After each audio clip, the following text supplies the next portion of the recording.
Oui, Madame la Présidente, ministre, chers collègues, ce projet de loi démontre encore une fois que vous n'aimez pas les pauvres que vous accusez de tous les maux de la société. Pourquoi les traitez-vous comme des parias?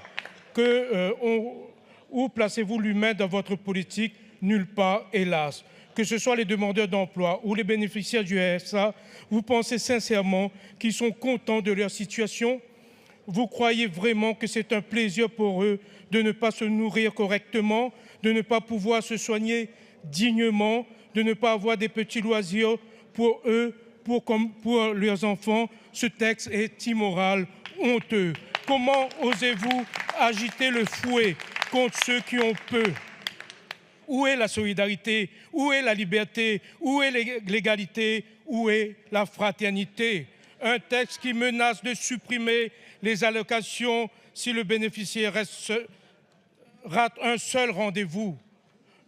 Un texte qui porte une attaque très grave, sans précédent contre le salariat. Un texte qui flique toute la famille en obligeant les concubines et concubins des bénéficiaires du RSA à s'inscrire à Pôle emploi. Même les handicapés ne trouvent pas grâce à vos yeux. C'est lamentable. Vous prétendez vouloir faire du plein emploi, mais dans le même temps, vous annoncez la suppression de 15 000 contrats aidés l'année prochaine, sans oublier la remise en cause du territoire zéro chômeur. Quelle hypocrisie! Les conséquences de votre projet de loi vont être terribles ici dans l'Hexagone et vont être catastrophiques, inhumaines dans les Outre-mer. Enfin, vous voulez traiter les Outre-mer par ordonnance pour appliquer ce projet de loi s'il est voté. Nous vous disons très fermement non, nous ne voulons pas des ordonnances.